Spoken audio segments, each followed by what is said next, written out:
Hello everyone, once again welcome to your YouTube channel smart chemistry classes. आज हम लोग class 10th chemistry का lecture number 4 chapter 1 chemical reaction and equation रासायनिक समीकरण एवं अभिक्रिया का पढ़ेंगे, जिसमें आज कुछ चीज़ें बची हुई थी जो लेक्चर नंबर 3 में छूट गई थी। उन चीज़ों को आज यहाँ पे हम कवर करेंगे, जैसे कि रासायनिक अभिक्रियाओं के प्रकार, टाइप्स ऑफ केमिकल रिएक्शन चल रहा था।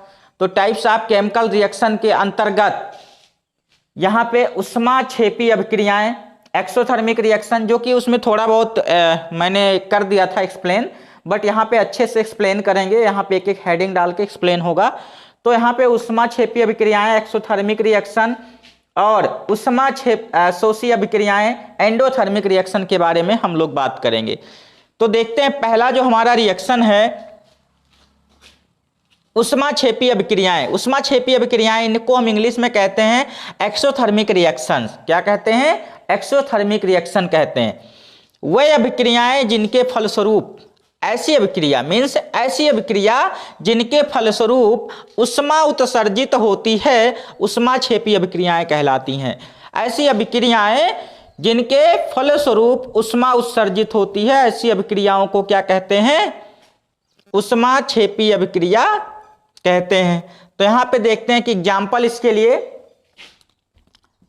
एग्जाम्पल के लिए मान लीजिए यहां पे एग्जाम्पल यहां पे ले लीजिए आप CO2, C+O2। CO2 मिलके क्या बनाएंगे? कार्बन डाइऑक्साइड बनाएंगे। क्या बनाएंगे? कार्बन डाइऑक्साइड बनाएंगे और प्लस उष्मा देंगे। क्या देंगे? Carbon dioxide. C+O2 मिलके क्या बनाएंगे? कार्बन डाइऑक्साइड बनाएंगे और प्लस क्या देंगे साथ में? इसके उष्मा देंगे। और ये उष्मा कितना देंगे? तो इसमें जो उष्मा देंगे ये 92 किलो जूल देंगे। 92 किलो जूल ये उष्मा देंगे। तो यहां पे अगर आप ये 92 किलो जूल ये भूल जाते हैं तो आपको सिर्फ एग्जाम में इतना भी लिख देंगे तो आपको मार्क्स मिल जाएंगे पूरे। Carbon plus oxygen gives then CO2 और प्लस उष्मा, ये लिखना आप ना भूलें एग्जाम में। सो आप यहां पे देख सकते हैं, ये एग्जाम्पल हो गया आपका। इसका एक और एग्जाम्पल ले लेते हैं। मान लीजिए फर्स्ट एग्जाम्पल था, एक और सेकेंड एग्जाम्पल ले लेते हैं। जैसे मान लीजिए नाइट्रोजन के साथ हाइड्रोजन ले लें, N2 + 3H2 गिव्स देन क्या बनाएगा? ये आपका बना देगा 2NH3। क्या बनाएगा? 2NH3 प्लस इसके साथ भी क्या निकलेगा? उष्मा निकलेगा, क्योंकि ऐसी अभिक्रियाएं हैं जिनके फलस्वरूप क्या निकलती है? उष्मा उत्सर्जित होती है। तो यहाँ पे भी उष्मा उत्सर्जित होगी। यहाँ पे कितना उष्मा उत्सर्जित होगी? यहाँ पे उष्मा उत्सर्जित होगी 3.5 किलो जूल।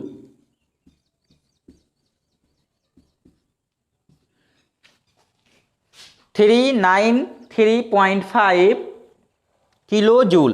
तो ये आपके यहाँ पे दो अभिक्रियाएं, मतलब यहाँ पे लिख दिया मैंने, ये एग्जाम्पल्स हो गए आपके। तो आपको यहाँ पे ये याद रखना है कि इन्हीं प्रकार की अभिक्रियाओं में इनका जब कंप्लीट होता है ये अभिक्रिया, तो इसमें क्या होती है? उष्मा उत्सर्जित होती है। इस प्रकार की अभिक्रियाओं को हम क्या कहते हैं? उष्माक्षेपी अभिक्रियाएं कहते हैं, या इन्हें हम क्या कहते हैं? एक्सोथर्मिक रिएक्शन कहते हैं। तो यहाँ पे देखिए दूसरा अभिक्रिया हमारा उष्मा शोषी अभिक्रियाएं, इसे हम एंडोथर्मिक रिएक्शन बोलते हैं।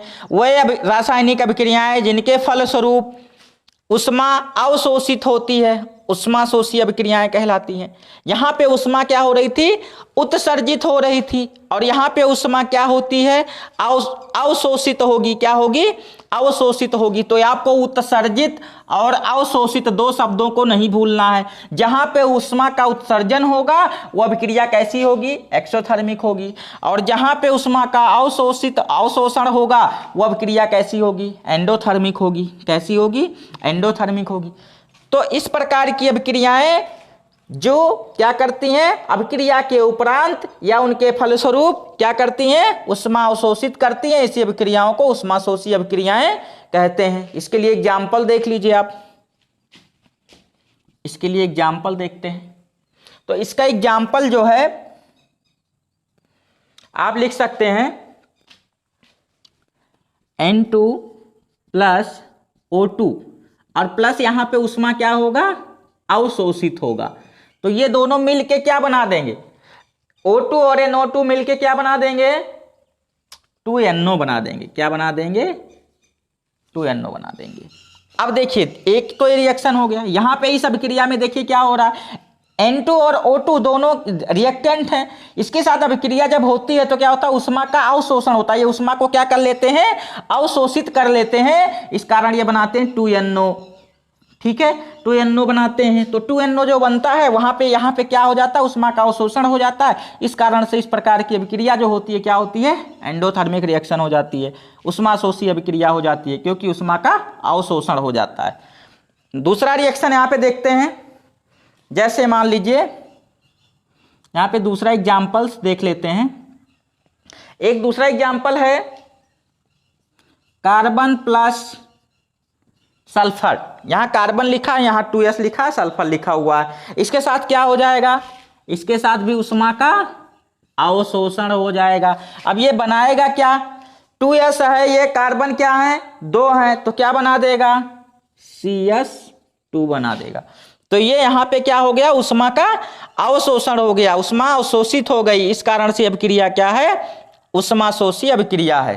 तो आप इसको नोट कर लीजिए, स्क्रीनशॉट ले लीजिए। इसके बाद आगे देखते हैं नेक्स्ट।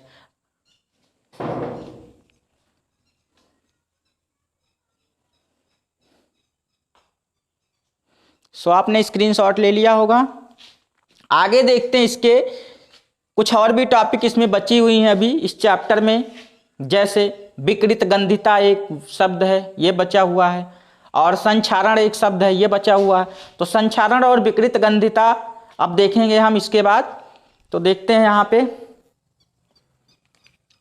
तो यहाँ पे देखेंगे हमारे दैनिक जीवन में ऑक्सीकारक अभिक्रियाओं, ऑक्सीकरण जो हमारी अभिक्रिया होती है, उन अभिक्रियाओं का क्या प्रभाव होता है। Effect of oxidation reaction in our daily life.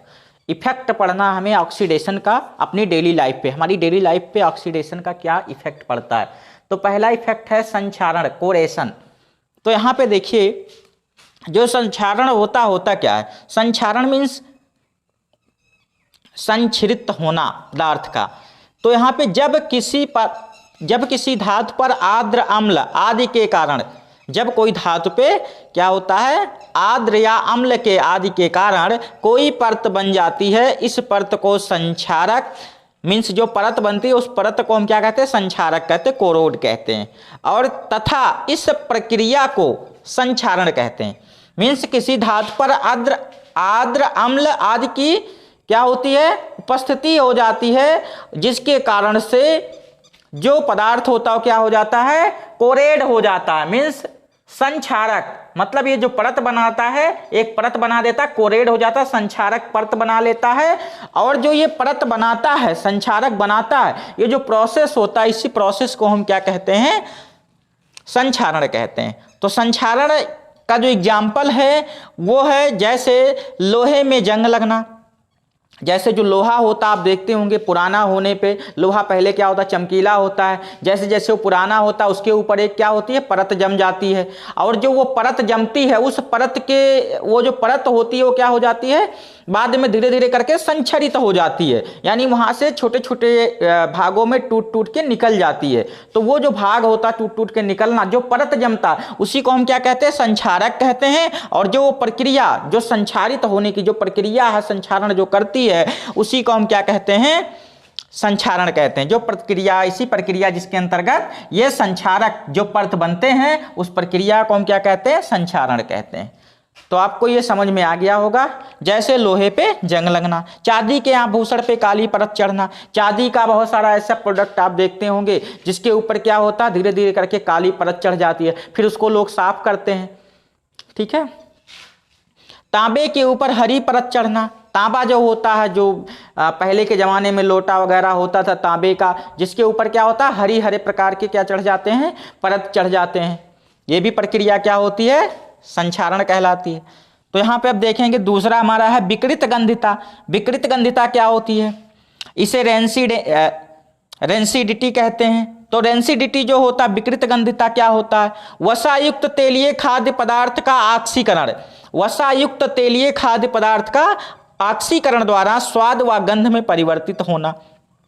तो उनका जो वसायुक्त, जैसे घर में देखते हैं आप बहुत सारे वसायुक्त जो पदार्थ होते हैं, वसायुक्त पदार्थ क्या होते हैं? उस पदार्थ में ऑक्सीकरण द्वारा स्वाद व गंध का परिवर्तित होना विकृत गंधिता कहलाता है। अब ऐसा नहीं कि जैसे अचार, खटाई, ये सब ऐसा वैसा नहीं चीज़ें, जैसे मान लीजिए चिप्स हो गया, चिप्स सब लोग देखेंगे पॉलीथीन में आता पैक करके, तो उसमें क्या होता है, कहीं छिद्र हो गया या कुछ डिफेक्ट आ गया उसके अंदर, तो उसमें क्या होते हैं, जो चिप्स होते हैं बाद में वो क्या हो जाते हैं, उनके स्वाद में परिवर्तन आ जाता है, वो भी तेलीय युक्त होता है, चिप्स तेलीय युक्त होता है। तो यहाँ पे लिखा हुआ वसायुक्त तेलीय खाद्य पदार्थ, तो भी वसायुक्त तेलीय खाद्य पदार्थ है। तो क्या हो जाता है, उसमें पदार्थ का ऑक्सीकरण द्वारा, मीन्स जब उसमें कोई छिद्र वगैरह पॉलीथीन के अंदर हो जाता है या कोई डिफेक्ट आ जाता है, तो वहां पे क्या हो जाता है, उसके स्वाद में, गंध में परिवर्तित होने लगता है, स्वाद और गंध परिवर्तित हो जाता है, जिसे हम विकृत गंधिता कहते हैं। तो यहाँ पे होना क्या चाहिए, इसे रोकने के लिए, विकृत गंधिता को रोकने के लिए क्या होना चाहिए, ज़्यादा समय के लिए भी अगर कोई पदार्थ ऐसे रख देते हैं वसायुक्त तेलीय पदार्थ, तो वो भी विकृत हो जाता है, वो भी क्या होता है, ऑक्सीकरण के द्वारा स्वाद और गंध में परिवर्तित होने लगता है, उसे भी विकृत गंधिता कहते हैं। तो यहाँ पे एग्जाम्पल के लिए खाद्य सामग्री को फ्रिज में रखना चाहिए, इसको रोकने का जो उपाय है, इसको हम किस प्रकार रोक सकते हैं? तो रोकने के लिए सबसे पहले खाद्य सामग्री को क्या रखना चाहिए, फ्रिज में रखना चाहिए। दूसरी चीज, खाद्य सामग्री को वायुरोधी बर्तन में रखना चाहिए। उस खाद्य सामग्री को कहाँ रखना चाहिए, वायुरोधी बर्तन में रखना चाहिए। खाद्य सामग्री में प्रतिऑक्सीकारक मिलाए जाने चाहिए, मीन्स इसमें ऐसे प्रतिऑक्सीकारक जिससे क्या हो, इस ऑक्सीकरण को रोक सके, तो उसमें प्रतिऑक्सीकारक मिलाए जाने चाहिए। तो इस प्रकार से हम विकृत गंधिता को रोक सकते हैं। अब आपको ये टॉपिक समझ में आ गया होगा, आप लोग इसका स्क्रीनशॉट ले लीजिए।